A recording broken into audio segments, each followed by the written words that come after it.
발빠른 고용 소식, 꼭 필요한 경제 뉴스, 명쾌하고 알기 쉽게 토크쇼처럼 즐거운 경제 프로그램 고용브리핑 365 많은 시청 바랍니다. 뉴스 속 경제 이슈는 더 쉽고 깊게, 최신 고용 동향은 더 빠르게 전해드리는 고용브리핑 365 시간입니다. 신세롬 기자와 함께하겠습니다. 어서 오세요. 오늘은 어떤 이슈 준비하셨나요? 앵커님은 혹시 취업하실 때 사교육 받아보셨습니까? 취업 관련 사교육이요? 네. 민간 기관에서 이제 받은 적은 있죠. 예. 그렇죠. 요즘 취업난이 갈수록 심해지면서 이 취업을 위한 사교육은 선택이 아닌 필수가 됐다고 합니다. 한 취업 포털 사이트 조사에 따르면 취업 준비생들이 지출한 사교육비는 계속해서 늘어나는 추세인데요. 문제는 이렇게 사교육을 받아도 취업의 문턱을 넘기가 쉽지 않다는 데 있습니다. 이슈픽에서 짚어봅니다. 최근 청년 구직자들의 구직 기간이 길어지면서 전문가들 도움을 받는 경우가 많이 늘었다고 합니다. 얼마나 되나요? 네, 취업 준비생을 대상으로 한 설문조사 결과를 보면요. 1년 이상 취업을 준비한 구직자의 63%가 지난해보다 올해 취업 준비 비용이 늘었다고 답했습니다. 네. 청년 구직자가 한 달 동안 쓰는 취업 준비 비용은 생활비나 교통비를 제외하고도 월 평균 35만 원이나 됐습니다. 여기에는 학원비나 교재비, 또 스터디룸 이용비, 지출하는 금액들이 포함됐는데요. 이 중 한 달에 100만 원 이상을 지출한다고 응답한 구직자도 43명이나 됐습니다. 네. 자, 이렇게 청년 구직자들 개인 비용을 더 들여서라도 취업 준비를 하는 이유, 그만큼 경쟁이 더 치열하다는 방증이라고 봐야 할까요? 맞습니다. 이유는 사실 간단하겠죠. 예. 돈을 들여서라도 양질의 일자리를 얻고 싶은 겁니다. 양질의 일자리가 부족하기 때문에 그런 현상도 나타나는 건데요. 통계청의 9월 자료를 보겠습니다. 주 15시간 미만으로 일하는 20대, 30대 초단기 근로자가 35만 2천 명에 달했습니다. 예. 주 15시간 미만 일자리는 주휴수당조차 받을 수 없는 질 나쁜 일자리로 분류되는데도 여기에 청년들이 몰리고 있다는 겁니다. 네. 또 최근에 대기업도 대규모 공채를 잇따라 폐지하고요. 수시 채용만 늘어나는 것도 이와 무관치 않은 것 같은데요. 네, 청년들이 가장 원하는 구직 자리인 대기업의 고용 시장은 여전히 나쁜 상황입니다. 한국경제연구원이 지난달 매출액 기준으로 500대 기업을 대상으로 조사한 결과를 보면요. 응답 기업의 67.8%가 하반기에는 신규 채용을 하지 않겠다고 답했습니다. 1년 전보다 최근 취업 준비에 더 많은 돈을 쓴다는 청년 중 58.6%는 내 역량이 부족하다고 느껴져서 취업 지출을 늘렸다고 답했습니다. 네. 또 그만큼 공부가 더 필요하다고 느끼고 있다는 거겠죠. 또 기업이 사람을 적게 뽑기 때문이라는 응답도 그 뒤를 이었습니다.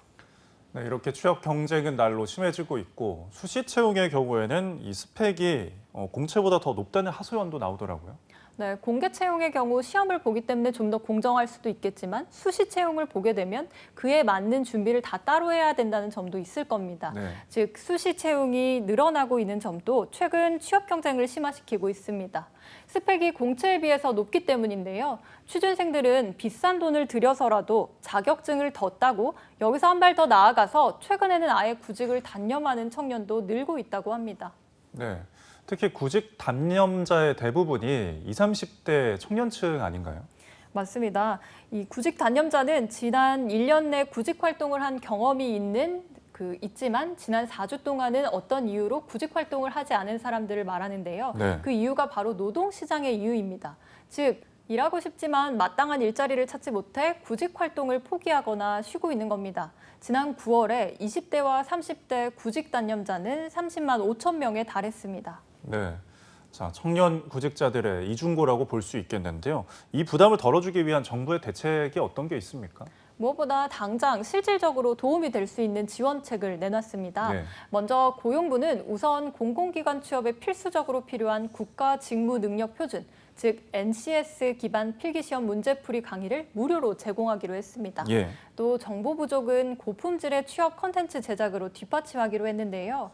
공공기관 채용시험 평가위원 등 전문가가 참여해 자기소개서나 필기, 면접 등 단계별로 강의하고 또 모의 면접도 해보고 컨설팅을 제공하는 겁니다. 다음 달부터는 주요 기업 인사 담당자가 알려주는 채용 결정 요인 등 청년들과 공유하고 현직자나 채용 담당자와 대화할 기회도 마련하기로 했습니다. 네.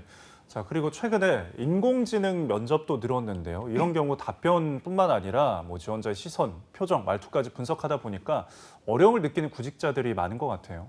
맞습니다. 기존과 달라져서 이 인공지능과는 어떤 태도로 대해야지 유리한 건지 경험해보면 알지 못하기 때문인데요. 네. 그래서 고용부는 전국 30개 고용센터와 4개 청년센터, 29개 대학 일자리 센터 등에서 무료로 AI 면접을 체험할 수 있도록 하기로 했습니다. 체험을 한 뒤에는 개인별로 결과를 분석하고 맞춤형으로 컨설팅도 해주는데요. 또 화상 면접에 필요한 장비가 부족한 경우에 이런 청년들을 위해서는 6개 권역별로 나눠서 웹캠이나 데스크탑, 조명기구 등 이런 것들이 설치된 비대면 화상 면접센터를 구축해서 무료로 이 공간을 빌려주기로 했습니다. 네. 청년 구직자들 당장 이런 비용만 줄여도 큰 도움이 될 것 같은데요. 근본적으로 채용에 어떤 직접적으로 도움을 받을 수 있는 대책도 있나요?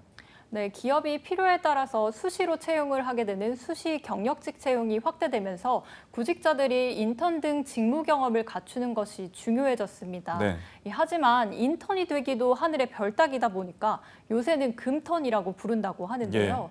이 취준생들로서는 직무를 한 번이라도 경험해 볼 수 있는 기회에 목말라 있을 수밖에 없습니다. 이 수요를 충족시키기 위해서 고용부는 체험형 2만 3천 명, 인턴형 2만 명 규모로 일 경험 프로그램을 추진하기로 했습니다. 네.